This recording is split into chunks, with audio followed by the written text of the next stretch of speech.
Hi there. Welcome back to Scribbles and Ink Stains. My name is Mary, and as you can tell from the thumbnail, I thought I would dip a little bit into some of the triggers I've been up against with my Inkvent Advent calendar. For those of you who don't know, this is basically an Advent calendar. 24 of these doors hold 12 milliliter bottles of ink, and then door number 25, the door you open on Christmas Day, contains the full-size bottle, which is one 30 ml bottle. It is, I believe, the third iteration of the Diamond box. This is my first year going deep down the rabbit hole of fountain pen inks, although I've had them in my collection for the past 15 years through my journey teaching classical art. Most of those inks were limited to calligraphy inks, little Urban bottles that I have in my stash from way back then. And yeah, calligraphy or wash drawings, typically done in the style of the old masters. So about 5-6 days into this, it started just becoming too much. Not the idea of opening a little bottle, but I spend typically more time editing videos than I do filming them. And it was completely overwhelming, and that led to a little bit of anxiety, but there was all this like side baggage that I thought I would go over with you. If you make it through that swampland with me, I will insert some footage of day 20, which is today, in the hopes of actually posting this today, and walk you through the things that I really am happy about, the things that I was able to learn from this experience. So let's talk about the anxiety first. Imposter syndrome. So I've been featuring fountain pens on this channel for under 1 year. That's not very long. I've been purchasing, I feel like I was an early purchaser from Goulet and from Jet Pens because I've always been into stationery supplies and again, some of those calligraphy inks, and I believe I bought my first Platinum Preppy from Goulet. Yeah, so this original Preppy used to have a blue coating on the nib because they color-coded their pens, their caps, their nibs to the color of ink that came with the pen.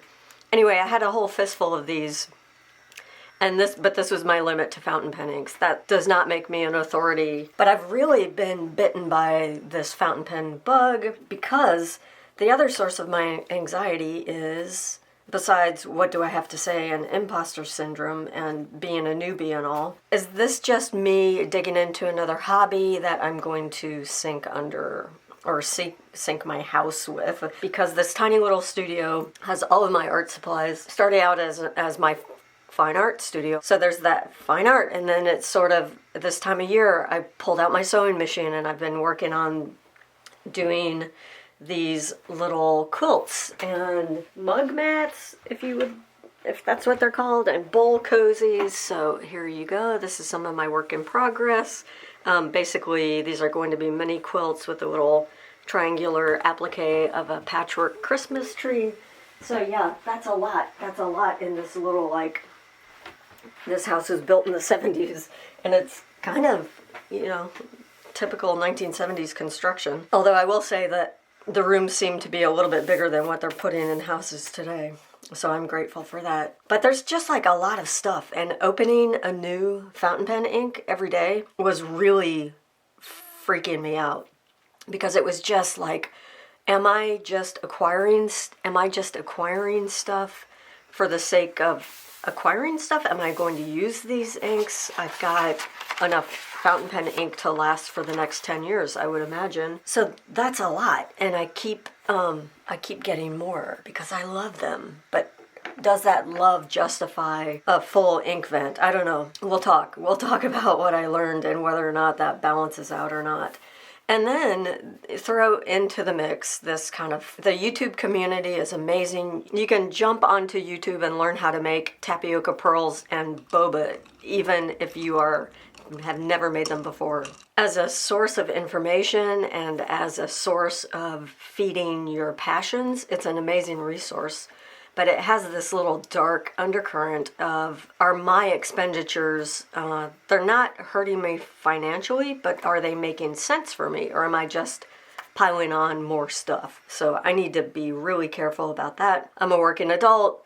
I'm not worried about the money. I'm worried about like the why. Why am I compelled to get such variety? That leads me to the final thing, which is sort of this tension between acquiring and creating. So how am I personally going to focus and make these things relevant to me? Okay, so one way, let's go through some of these solutions.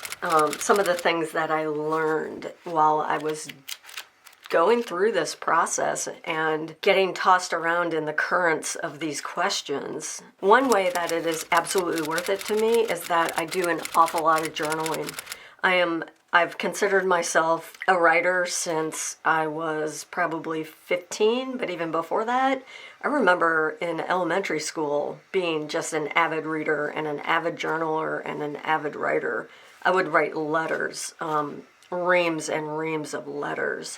So I go through ink, and going through my favorite Uniball gel pen or roller balls or whatever they're calling these things these days, this would be really pricey. I'm an educator, so I go through, I write a lot. I'm writing all the time. Yes, fountain pens and fountain pen inks, I am using them. I'm using them every day. I'm using them. I'm writing them dry. I'm like my little Coeco Sports, I can write 4 of those things dry easily in a month, in addition to other pens. So I love that aspect, and I've found peace with that aspect. Imposter syndrome and fear of missing out, I feel like there's kind of an imitative phase that you go through, that I went through when I was learning how to swatch. These things have been around for years, right? Hobonichi has been around for years. All of those things have been around longer than my passion for them.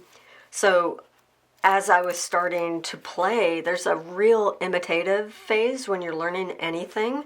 You watch and you mimic and then you do. I'm not talking about uniqueness.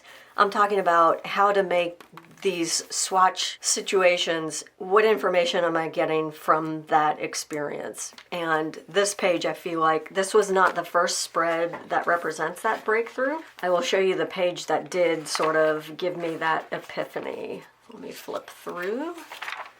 Oh yeah, and it oddly had to do with the browns. Yeah, the browns.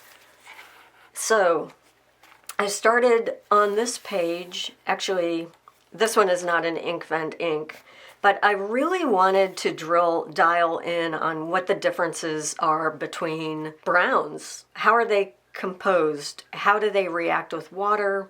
How do they react in various pens? Are they additive? Can you subtract from them? How does that play out in line and wash drawings? So this is my epiphany, and this is how doing this variety of mark making is where I'm really getting into the ink and expanding my understanding of what the chromatography strip is telling me. Pilot Iroshizuku Yamaguri, for instance, has a real clear separation of colors in the chromatography strip. And I get all of them when I add water to a little wash doodle. I'm not even going to call that a drawing. The Dusted Truffle from this year's Inkvent, what day was that? Dusted Truffle was day 10. Look at the variety once you start adding wash. That's when you activate all of these undertones in the ink, and that's when you get kind of those accidental effects, and there's a little bit of greenish gray through here, and little spots of teal even through here and through some of these spots. So adding wash, subtracting with a cotton swab, going back in with additional ink. This was a real epiphany. I keep using that word. This was a real epiphany for me. And it's not just about, what's my voice, what's my contribution on YouTube. This is my contribution to myself. This is where I really make the materials that I'm acquiring relevant to me, relevant to my creative process, relevant to projects that I am working on and will be working on for the new year. So that would not have happened. I'm thoroughly convinced that would not have happened if I weren't going through that tension of trying to find a balance and have that conversation with myself. How am I balancing the acquisition of art supplies and the creative process. All right, so this is Editing Mary, and I'm just going to have to live with the fact that I am switching to a voiceover, and that will change the audio quality of this video. I apologize for that. I will try to match them up as closely as I can. I've sort of discovered a trick for opening the inks with a razor knife. That was a real frustration at the start of this Inkvent, but I can now pretty much get it in one go, so I'm pretty happy with that.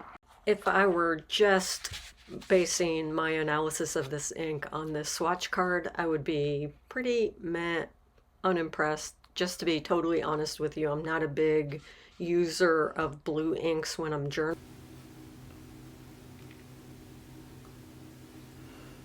Okay, so this is what I'm really interested in, is waking up those undertones, seeing how the sheen blends with these little wet washes, understanding what kind of strength that dye has.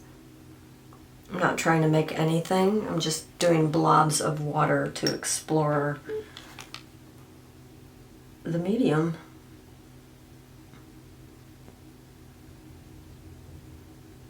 Some of them I pick up with a little swab.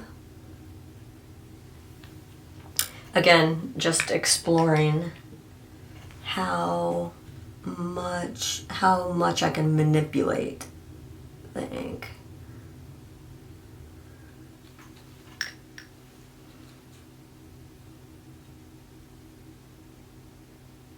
And these are, that's really something. That's a powerful staining ink.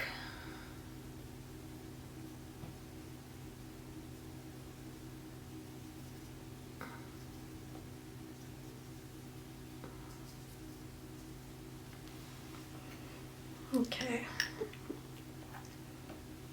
And as a final thought, how much of that can I lift once I activate it? How much wiggle room do I have with another implement? And so about half of them I'll go in and just selectively lighten so I can see what the range is.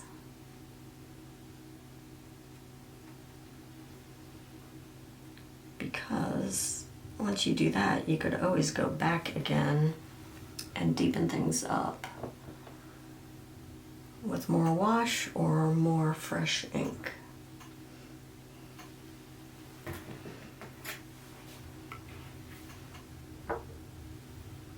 Like, let's get some shimmer.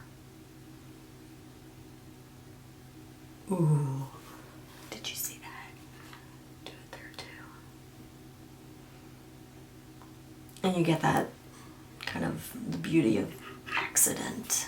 So the other thing that I absolutely learned is, even in a family of blues or browns, look at the intense variety of tone and undertone and effect and sheen and shimmer. It's really quite remarkable. And I feel like the chromatography starts to hint at that, but I don't really know what the ink can do until I go back in with water and sort of additional tools and additional washes and additional lines. So this was a really fun discovery that didn't happen for me until, the second brown, whatever the truffle one is. And this is why I love fountain pens. So if you decided to bypass the Inkvent this year, I would love to know some of your thoughts in the comments below. If you felt any of these tensions that I went over in this video, please let me know below. I feel like, the ink community is one that I really, really treasure here on YouTube. And just the fact that not only can you come to YouTube to learn esoteric things and create just about anything, but the sense of camaraderie and the sense of community is really valuable to me here. And I thank you all for that. So I will catch you in my next video. Until then, ciao.